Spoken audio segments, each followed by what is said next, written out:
Hello everyone, मैं मीनाक्षी बजाज एक बार फिर आप सबका वेलकम करती हूँ अपने चैनल पर। मुझे उम्मीद है कि आप मेरे चैनल को सब्सक्राइब कर चुके हैं और रेगुलरली सारे वीडियो लेक्चर्स को ध्यान से सुन रहे हैं। आपको मालूम होगा कि हम type of organisational structures discuss कर रहे हैं और आप पहुंचे हैं पार्ट 3 पर। आज के वीडियो लेक्चर में हम डिस्कस करने वाले हैं मैट्रिक्स स्ट्रक्चर। टॉपिक को इजी और इंटरेस्टिंग बनाने के लिए मैंने कई सारी एग्जाम्पल्स आज के लेक्चर में इंक्लूड कर दी हैं। तो आइए स्टार्ट करते हैं आज का lecture with lots and lots of positive energy. अगर आपने अभी तक पिछले 2 पार्ट्स नहीं देखे हैं तो मैं आपको सजेस्ट करूंगी कि पहले आप उन दोनों पार्ट्स को देख लीजिए ताकि आज का वीडियो लेक्चर आपको अच्छे से समझ आ सके। और चैनल को सब्सक्राइब कर लीजिए ताकि कोई भी वीडियो लेक्चर मिस ना हो। टॉपिक अच्छे से समझ आएगा तो लाइक करना मत भूलिएगा और लेक्चर्स को ज़्यादा से ज़्यादा शेयर भी ज़रूर कीजिए ताकि सबको अपनी नॉलेज मिल सके और वो लाइफ में तरक्की पा सके।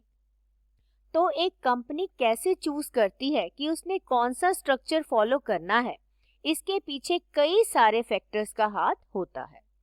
सबसे इम्पॉर्टेंट होता है साइज ऑफ द फर्म, कि कंपनी किस स्केल पर काम कर रही है।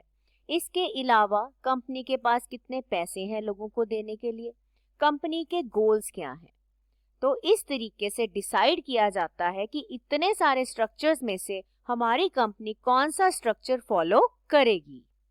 तो आज मैं आपको एक्सप्लेन करूंगी मैट्रिक्स स्ट्रक्चर। तो आइए स्टार्ट करते हैं इसको सीखना।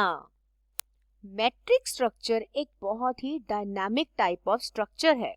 डायनामिक का मतलब होता है गतिशील, यानी तेजी से बदलाव लाने वाला स्ट्रक्चर। बेसिकली ये एक हायरार्किकल स्ट्रक्चर है जिसमें पावर और पोजीशन का बहुत बड़ा रोल होता है। सीनियर और जूनियर का रोल इस स्ट्रक्चर में भी फॉलो किया जाता है। जैसे कि मैंने आपको बताया कि ये डायनामिक है, इट मींस इसमें मूवमेंट बहुत ज़्यादा है। एम्प्लॉयज़ को एक डिपार्टमेंट से दूसरे की ओर, एक डिपार्टमेंट से दूसरे प्रोजेक्ट की ओर समय समय पर शिफ्ट किया जाता है।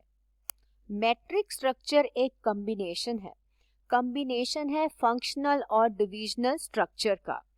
फंक्शनल स्ट्रक्चर के बारे में मैंने आपको पिछले वीडियो लेक्चर में डिटेल में समझा दिया है, आप वहां से इसको देख सकते हैं। और डिविजनल स्ट्रक्चर यानी डिपार्टमेंटेशन के बारे में भी डिटेल्ड वीडियो लेक्चर मेरे चैनल पर अवेलेबल है। तो इन दोनों का कॉम्बिनेशन है मैट्रिक्स स्ट्रक्चर। इस स्ट्रक्चर के अंदर फोकस है स्पेशलाइजेशन की ओर। इसमें यह देखा जाता है कि किस एम्प्लॉय के पास कौन से स्किल्स हैं जिनकी मदद से कंपनी तरक्की कर सकती है।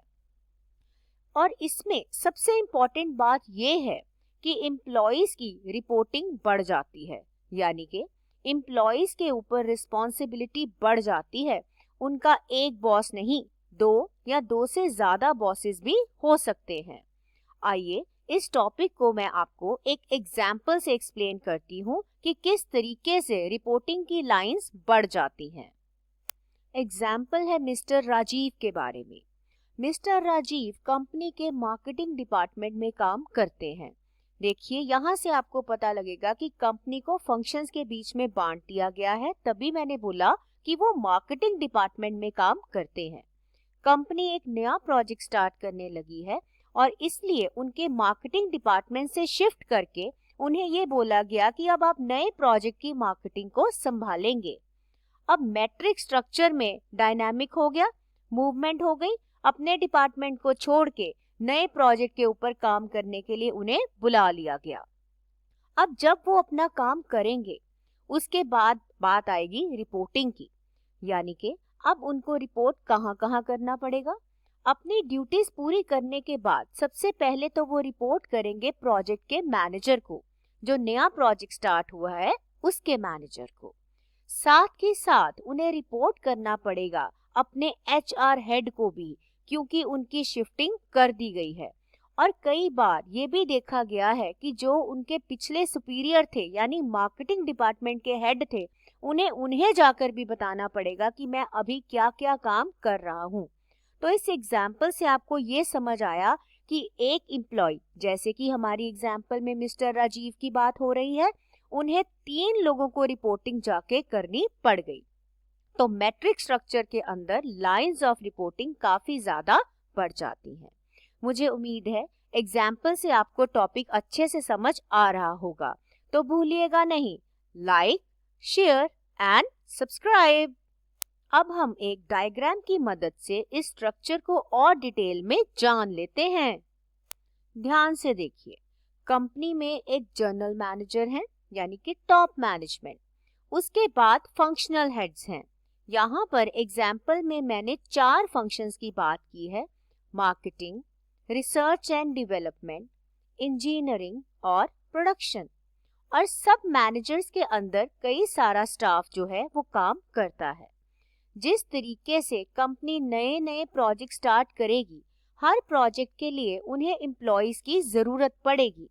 तो कंपनी नए एम्प्लॉयज को नहीं रखेगी। जो उनके पास ऑलरेडी स्पेशलाइज्ड स्टाफ काम कर रहा है, उनकी मूवमेंट प्लान कर ली जाएगी। चार्ट में ध्यान से देखिए, प्रोजेक्ट मैनेजर 1 ने मार्केटिंग मैनेजर से एक एम्प्लॉय लिया, वो उनका मार्केटिंग स्टाफ बन गया। रिसर्च एंड डेवलपमेंट मैनेजर से भी स्टाफ अपॉइंट करवाया। अपॉइंट कौन सा करवाया? जो पहले से वहां पर काम कर रहा था।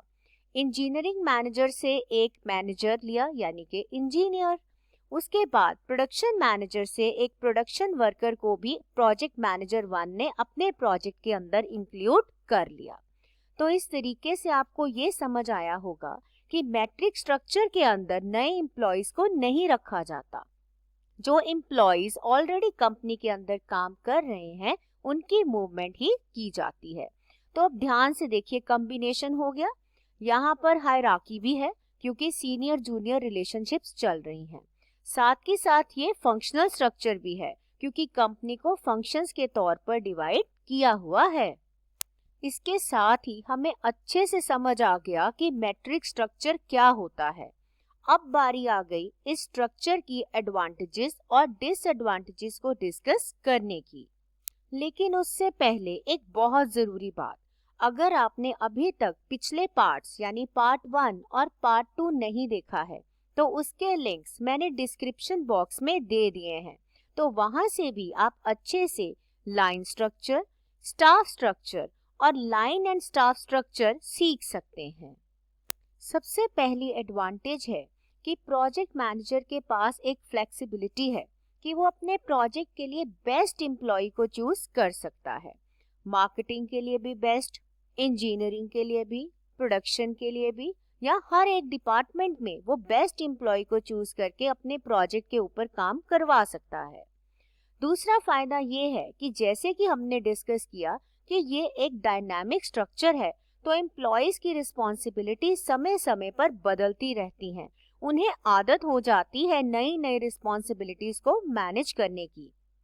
अगर आप रिस्पॉन्सिबिलिटी के बारे में डिटेल में सीखना चाहते हैं, तो रिस्पॉन्सिबिलिटी का वीडियो लेक्चर मेरे चैनल पर अवेलेबल है, आप वहां से सुन सकते हैं। तीसरी एडवांटेज ये है कि जिस तरीके से एम्प्लॉय के ऊपर रिस्पॉन्सिबिलिटी आती जाती है, उनके लिए ये एक अपॉर्चुनिटी बन जाती है जिससे वो नए नए स्किल्स अपने अंदर डाल सकते हैं और रूटीन के रोल से बोरियत ना लेते हुए नए नए चैलेंजेस को पार पाना सीख जाते हैं। जिस तरीके से हर सिक्के के 2 पहलू होते हैं, तो मैट्रिक्स स्ट्रक्चर के भी डिसएडवांटेजेस हैं। इसके अंदर भी कई कमियां हैं। सबसे पहली कमी है कि इस स्ट्रक्चर के अंदर कई सारे कन्फ्लिक्ट्स हो सकते हैं। मतभेद होने के चांसेस बहुत ज़्यादा हैं। कभी कभी प्रोजेक्ट मैनेजर जिस एम्प्लॉय को अपने प्रोजेक्ट में लाना चाहता है, डिपार्टमेंट उस एम्प्लॉय को नहीं भेजना चाहता। डिपार्टमेंटल हेड को ये लगता है कि इस एम्प्लॉय के जाने से मुझे काफ़ी मुसीबतों का सामना करना पड़ सकता है। दूसरी एडवांटेज इसके अंदर डिसएडवांटेज ये है कि कई बार इतने चेंजेस लाने से ऑर्गेनाइजेशनल चार्ट में कंफ्यूजन हो जाती है। एम्प्लॉयज के मन के अंदर ये भावना आ जाती है कि मेरे पास स्टेबिलिटी तो है ही नहीं, इतने चेंजेस उसे फ्रस्ट्रेट कर सकते हैं। तो इसके साथ ही हमारा मैट्रिक्स स्ट्रक्चर कंप्लीट हुआ। आप मेरे चैनल के साथ जुड़े रहिए ताकि आने वाले वीडियो लेक्चर्स में आप और भी कई सारे स्ट्रक्चर्स के बारे में सीख सकें, वो भी एग्जाम्पल्स के साथ। So thank you everyone, happy learning. मिलते हैं बहुत जल्द।